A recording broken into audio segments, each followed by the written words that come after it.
¿Cómo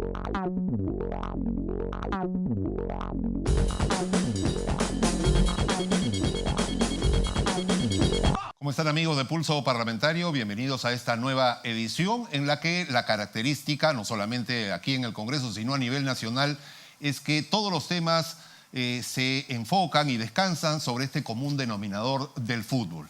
Y con nuestro invitado, también apasionado de la selección peruana, el congresista Edu Vergara, vamos a tocar diferentes temas precisamente matizando un poco este sentimiento nacional con los problemas que nos aquejan, como por ejemplo la reconstrucción de los efectos del Niño Costero, también el tema de Lavajato y las revelaciones que ha habido tras el interrogatorio a Marcelo Odebrecht en Brasil, así como también un tema que tiene injerencia de parte del congresista porque ha participado y participa en el tema de la supervisión de los textos escolares que deben contar realmente cómo fue nuestra reciente historia con esta tragedia nacional que fue el terrorismo demencial. Así que con él vamos a regresar tras esta breve pausa.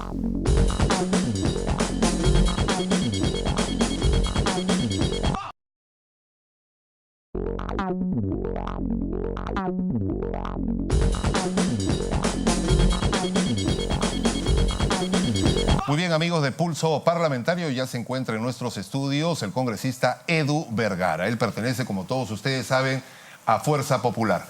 Bienvenido, Edu, un gusto estar con usted aquí. Y para analizar un poquito la coyuntura esta prefutbolera que siempre tiene matices que influyen en nuestra vida política, un país en el que no se puede estar sin mirar a ver cómo está la selección, pero que también influye un poco en los niveles de aceptación de nuestras autoridades. Esto es innegable, ¿no?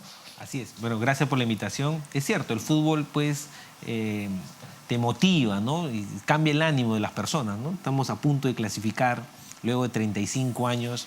Yo creo que tenemos toda la opción para poder clasificar. El equipo, el rival no es tan duro. Esperemos que estos chicos se puedan concentrar y puedan definir, por lo menos en el primer tiempo, para tranquilidad a los peruanos. Ahora, hay un escenario que nadie quiere, que es el que la suerte no sea adversa, pero parece que ni en el Ejecutivo ni en el Legislativo, que serían dos de los lugares de reacción de esta furia popular que habría si es que no se llega a este sueño esperado por más de 35 años, pues no hay un plan de contingencia porque van a ser el blanco de la crítica probablemente y de la desazón del pueblo. ¿Se han puesto a pensar en eso? En principio yo descarto ese escenario, ¿no? O sea, tenemos toda la posibilidad de ganar. Y lo otro es que nosotros seguimos trabajando. De hecho, hoy día estamos sesionando. El día de mañana también probablemente vamos a sesionar. Estamos viendo el tema del presupuesto.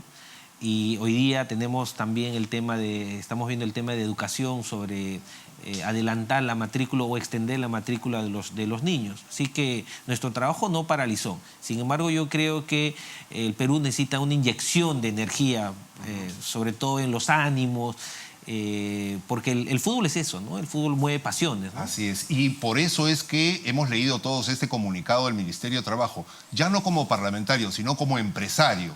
¿Está de acuerdo con un feriado supeditado obviamente al resultado? Yo ya dejé de ser empresario, yo soy pues 100% parlamentario. Sin embargo, un día yo no creo que pase algo con el país, ¿no? Los peruanos necesitamos una inyección de energía, sobre todo de ánimo, porque todo lo que vemos en la prensa, el Congreso hace buenas cosas, sino todo lo que vende es malo, ¿no? Sacan portadas sobre lo negativo, sobre si algún congresista se equivocó en alguna declaración y empezamos a descalificar nuestra clase política. Y eso es peligroso. Por una simple razón, la democracia es lo que soporta a los países y esa democracia se hace a través de los partidos políticos. A veces yo veo unas personas que opinan sobre la política y empezamos a descalificar, no se dan cuenta que tras de eso están los cimientos de la construcción de un país, ¿no? Ahora, a veces como que se disparan a los propios pies. Este tema entre el congresista Lescano y la congresista letona como que alimenta pues esta percepción del público, ¿no? Bueno, siempre sacan, si algún congresista se equivoca en alguna declaración o hay este tipo de cosas, siempre resalta, hay una prensa que resalta esto. Sin embargo, vemos cosas importantes en el Congreso. Por ejemplo, estamos haciendo la ley marco sobre cambio climático, que creo que es una de las leyes más importantes en los últimos años, sobre la conservación y el medio ambiente. Recordemos que el fenómeno del niño costero nos dejó 3 mensajes. Uno, no estuvimos preparados. Y lo siguiente que dejó es que se ha venido a quedar. Va a ser más frecuente la presencia del fenómeno del niño costero. Y lo otro es, estos niños, muchos de los niños que son beneficiados con algunos programas sociales, se ha interrumpido porque no llegó la alimentación en 1 o 2 meses. Eso es un retroceso terrible. Subió la anemia, ¿no es cierto? Así es, eso es un retroceso terrible para el país, porque lo que estábamos logrando en combatir la pobreza o la anemia o la desnutrición se vino abajo. Y esos mensajes fuertes que debe dar el Congreso en leyes importantes, como la ley marco, el cambio climático, son importantes, pero a veces no es noticia, ¿no? La noticia es algún altercado entre uno u otro congresista. Ahora, los congresistas también somos personas, ¿no? Y a veces hay algún debate donde se mueven pasiones, hay algún debate donde uno tiene que defender tu postura que tanto tiempo te ha costado. Cuando uno presenta un proyecto de ley, pues tiene una cierta investigación de por medio. Entonces, es usual, pasa no solamente en el Congreso, pasa pues en cualquier profesión, ¿no? O pasa en la clase del colegio, pasa en el aula universitaria, ¿cómo no podría pasar acá en este foro, ¿no es cierto? ¿No? Obviamente, claro. Y es más, este foro justamente es eso, defender ideas, debatir ideas. Y a veces cuando uno defiende una idea pues que te ha costado tanto, o una ley que te ha costado tanto implementarla o traerla hasta aquí, uno tiene que defenderla pues con pasión, ¿no? Como debe ser. Ahora, no hemos estado preparados para afrontar un fenómeno como el del niño costero, pero tampoco hemos estado preparados para una reconstrucción. En Japón, en Holanda, en países totalmente desarrollados, se reconstruye un puente que se cae o se desploma, de acuerdo a cómo se lo quiera ver, en un fin de semana. Acá vamos para 1 año y hasta ahora la población, lejos de estos momentos de ilusión por el fútbol, que siempre nos distrae, pero yo estoy seguro que Perú clasifica, la alegría dura este fin de semana, y a partir del lunes esa misma gente va a tener que irse a su letrina pública, a traer agua de donde puede y a seguir viviendo en la misma carpa que ya no da para más. Si es que no tuvieron la suerte de estar en una de estas casas de cartón.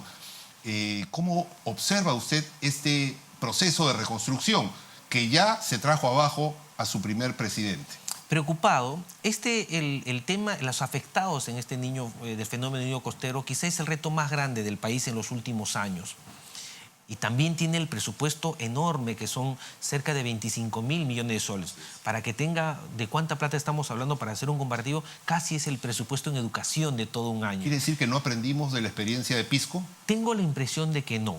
Cuando yo soy miembro de la Comisión de Seguimiento de la Reconstrucción. Que preside Carla Scheffer. Que preside Carlita Scheffer. Entonces, cuando nos sucede una cosa como esta, debemos entender que el Perú no es una isla. Hay que ver las mejores prácticas en otros países. ¿Qué es lo que hizo?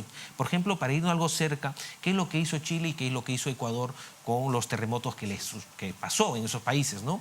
Entonces, cuando vemos eso, es que lo que hicieron era fortalecer los ministerios que están a cargo de la reconstrucción. Por ejemplo, el Ministerio de Educación para que vea los colegios, el Ministerio de Transporte para que vea las carreteras, el Ministerio de Vivienda para que vea las casas. Pero acá hicimos un híbrido, como lo hicimos en Forsur. Nosotros no estuvimos de acuerdo para crear una autoridad. Sin embargo, ya se creó. Lo que nos toca a nosotros es acompañar y ayudar a esta reconstrucción. La reconstrucción es una tarea de todos. Desde el Congreso de la República, nosotros le hemos dado ya la ley marco, les hemos dado el plan y les hemos aprobado el presupuesto. Eso quiere decir que el Congreso de la República hizo su parte, ya cumplió. Sin embargo, la parte que le toca, la más dura, o la parte de ejecución, es la que le toca al gobierno.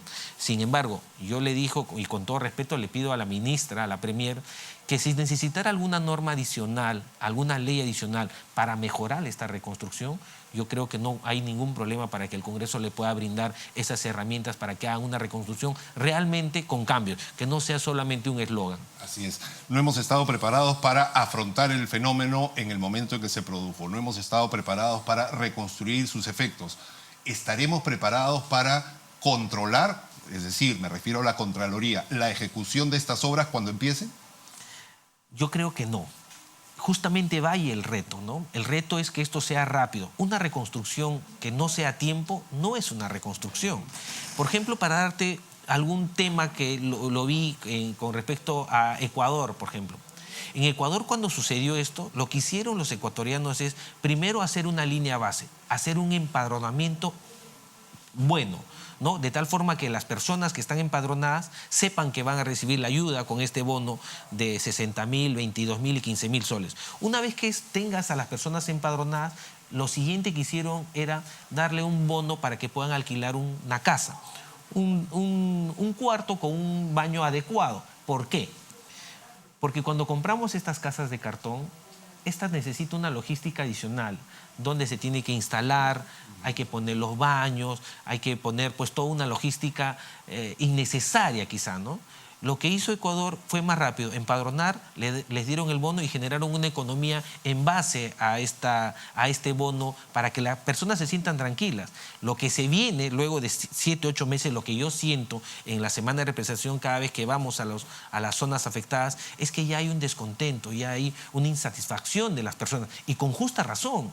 Estoy viviendo en una carpa, no tengo ni siquiera un baño adecuado y el Estado no me escucha. Lo siguiente que van a hacer marchas y eso no le va a permitir al gobierno actuar adecuadamente, porque si tienes constantemente personas que te hacen marchas, personas que están insatisfechas, personas que alzan su voz justamente porque no las atienden, es porque no hay acción del gobierno. Por eso que yo creo que la ministra tiene que reactivarse, empezar a hacer un trabajo más de campo, ya no de oficina, y hay que ir a entender a las personas que lo han perdido todo, porque no solamente es fierro y cemento, se trata de reconstruir vidas y ese trabajo lo tienen que hacer ellos.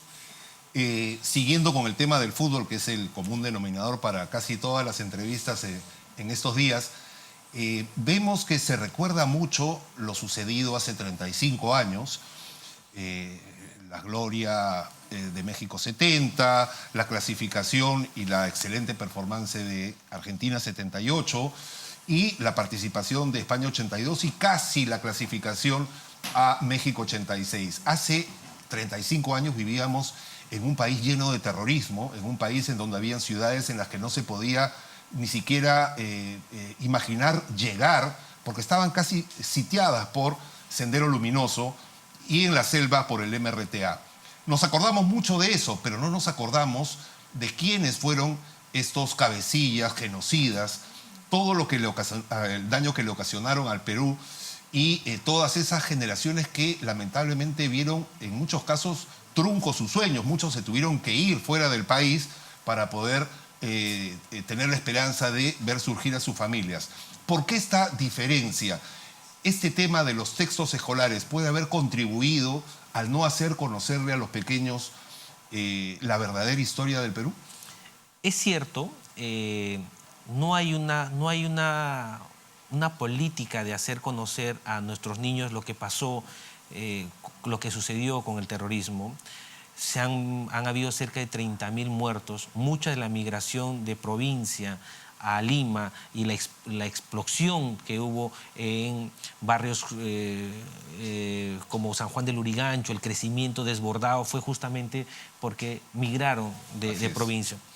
Yo vengo de Abancay, yo soy abanquino, de hecho mi familia fue víctima del terrorismo y puedo decir que si no contamos esta historia, una real historia, un capítulo en los textos escolares que nos cuenten y que llamen por su nombre a estos terroristas y que digan que el país estaba defendiendo y que no nos hablen como terrorismo de Estado. ¿Cómo puede haber terrorismo de Estado? O conflicto social interno. O conflicto social interno, ¿no? Si no llamamos por su nombre y no les hacemos ver a los niños lo que vivimos en esa época entre los 80 y los 90, probablemente vamos a repetir nuestra historia. Y hacer ver las causas también. ¿Cuál fue el caldo de cultivo para que el senderismo se vaya infiltrando en sindicatos, en universidades, hasta en el propio Ministerio de Educación? Probablemente ese sea uno de los motivos que explican por qué es que en estos textos no se ha incluido las cosas como son, ¿no es cierto? Lamentablemente estamos viendo una nueva película o una película repetida. Debemos recordar que cuando vino el ministro del Interior nos dijo que había 350 ex senderistas que estaban enseñando en nuestras aulas. Imagínate Un país que ha sufrido tanto, Álvaro, un país que se desangró, un país que fue inviable, un país que ni siquiera podíamos salir de Perú a conocer otros países porque vivíamos aislados, ¿cómo es posible que no podamos contar nuestra verdadera historia? Vamos, ya el nuevo ministro Degler, que se ha comprometido, vamos a hacer un nuevo capítulo contando la verdadera historia del terrorismo y para que no se vuelva a repetir, que las nuevas generaciones que se van a involucrar en política sepan qué es lo que pasó en el Perú en esos años, porque si no, lamentablemente podamos repetir esa historia. Ahora, ¿quién hace el control de calidad, si es que cabe el término, a estos textos? Hemos visto groseros errores aritméticos, por ejemplo, que cualquier persona con un nivel ínfimo de educación pues podría resolver, pero en los libros está mal resuelto, encima los ejemplos con los cuales pues a los chicos les va a servir de guía para resolver los siguientes problemas. ¿Quién debe tener esta función exhaustiva, rigurosa, para que no hayan errores, no solamente a nivel aritmético, sino a nivel de la historia reciente del país? El responsable del sector es el ministro de Educación. Él designa a las personas que lo van a acompañar en esa gestión. Esos errores que se han gastado casi 180.000 soles, 180 millones de soles en esos textos, lo hicieron en el ministerio del señor Saavedra, que supuestamente era el gurú de la educación. Pero ahí viene un problema, porque si se llama a un ministro próximamente por, estamos en un supuesto, errores de esta naturaleza, y se lo llama a interpelar, pues se volvería a crear todo un conflicto político en el Perú que nadie quiere. Nosotros llamamos a los ministros para que nos hagan una rendición de cuentas justamente esta cosa. ¿Y por qué es grave que un chico que esté en formación se les enseñe con números equivocados? No es posible que 7 más 4 sea 20. Entonces el chico entra en confusión y lo que es más difícil es desinformar, ¿no es cierto? Porque ya está en formación, el chico ya entra en confusión. Eso es mucho más difícil. Por eso nosotros hemos invitado a través de la Comisión de Educación para que venga el señor Saavedra y que nos diga quién es el responsable. Cuando tenemos muchas personas responsables de todo y no hay una sola persona responsable de este tipo de cosas, es que no se avanza. Por eso es que tiene que venir el ministro y nos tiene que informar y nos tiene que decir quién es el responsable. Y porque acerca hay de mucho los dinero, contenidos, ¿no? También, ¿no es cierto? Porque una vez que ya se manda imprenta son millones de textos que sería un doble gasto volverlos a hacer. Es lamentable, y otra cosa que el nuevo ministro nos dijo que cómo había aumentado la planilla, el gasto corriente en el Ministerio de Educación. Antes eran 1.700 personas, hoy son más de 7.000 personas en un ministerio. Me gustaría saber qué es lo que hacen esas personas adicionales, ¿no? Porque como vemos, si tenemos faltas de primer nivel como faltas ortográficas o faltas en sumas y restas, pucha, si uno va a ver el plan en sí, la ejecución de la política pública en educación, eso es lamentable. Va a ser mucho peor ese tipo de errores. Ahora que nos hemos referido a este conflicto que nadie quiere, se me viene a la mente una frase reciente de Duberlí Rodríguez, presidente del Poder Judicial, respecto a que se está judicializando la política. ¿Cree usted que esto está ocurriendo o más bien se está politizando al Poder Judicial? Nosotros lo que hacemos es un control político y eso lo dice la Constitución. Si nosotros vemos cosas que no están bien, como por ejemplo en el Ministerio de Educación, a nosotros no nos va a temblar la mano en llamarlo. O en la Fiscalía de la Nación. O en la Fiscalía de la Nación, ¿no? Todos hemos visto cómo el señor Barata dijo que los señores de Graña y Montero no solamente participaban en las coimas, sino recibían las sobreutilidades de estos megaproyectos que han sido sobrevaloradas, ¿no? O sea, ellos recibieron dinero que no les correspondía y se quedaron callados. Barata ya lo dijo. ¿Qué otro mecanismo necesita el Ministerio Público para que accione? Vemos que en otros casos son rápidos, pero en este caso se hacen de la vista gorda. Ahora, por un lado tenemos al fiscal de la Nación diciendo que están investigados y por otro lado la empresa Graña y Montero saca un comunicado de decir, oye, yo no estoy investigado. Entonces, alguien miente ahí, ¿no? En esta semana hay por lo menos 2 que van a resultar siendo a la postre, cuando terminen las investigaciones y se esclarezcan las cosas, mentirosos profesionales, ¿no es cierto? O miente el presidente de la República o miente Odebrecht, quien manifiesta que lo contrató como asesor contable o asesor financiero. O miente realmente el fiscal de la Nación o miente la empresa Graña y Montero. La empresa Graña y Montero. Entonces, no podemos estar viviendo de verdades que se sostienen porque simplemente cada uno se encapricha en decir las cosas como mejor le conviene. ¿Cómo terminar con esta situación? Ante esta sensación de impunidad que uno ve a un poblador y le pregunta, donde creen que toda la política está pues manchada, yo creo que hay algunos ministros del señor Toledo que están en este gobierno, lo que tratan de hacer es que esto se manche y no se llegue a la verdad. Yo creo que por el bien del país, el señor Kuczynski, el presidente Kuczynski, debería acudir a la Comisión Lavallato. No lo estamos investigando, que nos ayude a esclarecer este tema. Y preguntas simples, oye, ¿es cierto que usted le brindó asesoría luego de ser presidente? Bueno, acaba de decir ¿Sí o no? que no, ¿no? Claro, pero que lo diga. O sea, yo no sé si ese tuit lo escribió él o realmente eso es lo que piensa. Por eso que es importante. Y además nadie lo está investigando. Algunos quieren salir, por ejemplo, el exministro Gino Costa, que él hace pues crea algunas historias suspicaces sobre el tema. Yo me gustaría preguntar, oye, cuando tú fuiste parte del gobierno del señor Toledo, cuando se reunían fuera de hora, cuando se reunían los sábados, cuando se reunían los domingos, cuando hacían consejo de ministros sobre la interoceánica, ¿no sospechaste de algún tema adicional sobre ahora los 20 millones que recibió el señor Toledo? Entonces, para algunas cosas son suspicaces y para otras cosas pues se hacen de la vista gorda, ¿no? Finalmente, en este tema, ¿cree que lo dicho en tono amenazador por Elian Karp va cobrando veracidad y se va ajustando a la verdad conforme van avanzando las investigaciones o los destapes? Bueno, ni siquiera se han enviado el cuadernillo de extradición, ¿no? Vemos que el día domingo sale el señor fiscal y le dije al señor Castro que en diciembre vamos a tener el cuadernillo de extradición. Por fin, ¿tiene injerencia sobre el fiscal o no? Porque si no tiene injerencia, ¿cómo es así que le ofrece que en diciembre sale el cuadernillo de extradición? Ni siquiera tenemos los cuadernillos de extradición. Yo tengo la sensación de que el señor Toledo, mientras esté este gobierno, no va a venir al país. Porque tiene mucho que explicar. Y como bien lo dices, ya su esposa Elian Karp le ha dicho, ¿no? Sé lo que has hecho. Ahora, me refería a lo que dijo Elian Karp respecto a sabemos lo que hiciste en aquella gestión, cuando estuviste a cargo de la responsabilidad de estas obras y de cómo es que se cambia de un no rotundo a un adelante, señores de Odebrecht, hagan lo que quieran en el Perú, ¿no? Y en 18 minutos, ¿no? Exacto. Así, entonces, tiene mucho que explicar. Por eso que es importante que reciba la Comisión Lavallato. Pero también deberían explicar los exministros del señor Toledo, ¿no? No han sido ministros de esa cartera, pero no sospecharon algo, ¿por qué los llamaban los llamaban a las 7 de la noche, los llamaban para hacer reunión fuera de hora de oficina? Oye, me parece algo raro, ¿no? Algo tienen que saber, ¿no?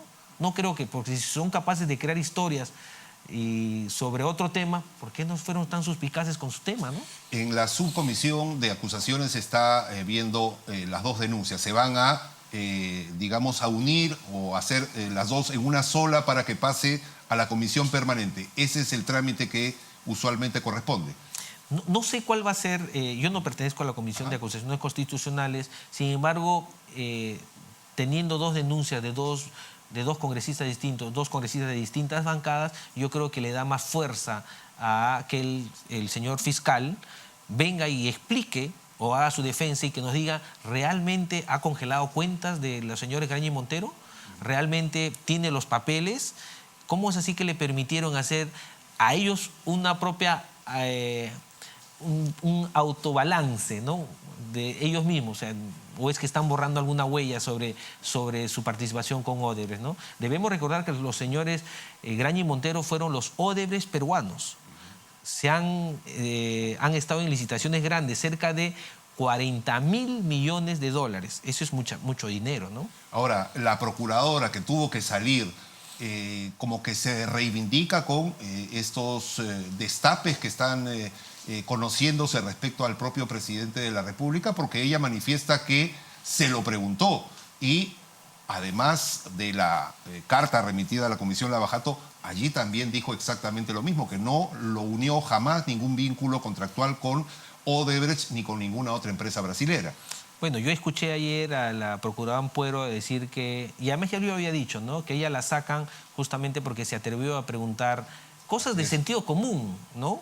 Recordemos también que el expresidente García mandó un tuit con un depósito del Banco de la Nación de una offshore ligada a Odebrecht, ¿no? Son cosas que por el bien del país debería el presidente Kuczynski explicarnos, para la tranquilidad del país, ¿no? Si él no tiene nada que ver, que acuda o que reciba la comisión y que pues responda a las preguntas de los congresistas, que lo van a hacer, me imagino, con mucho respeto, como siempre ha sido, ¿no? Muy bien, Edu. Ha sido un gusto. Gracias, Álvaro. Como siempre, arriba Perú. Gracias. Muchísimas gracias. Vamos, Perú, y sí vamos a clasificar.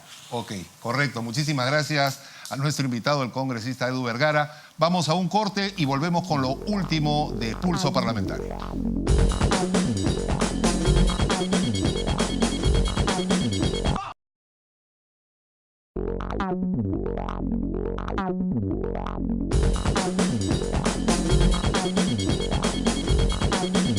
Muy bien, amigos, de esta manera ponemos punto final a la presente edición de Pulso Parlamentario. Será hasta la próxima. Un gusto estar con ustedes.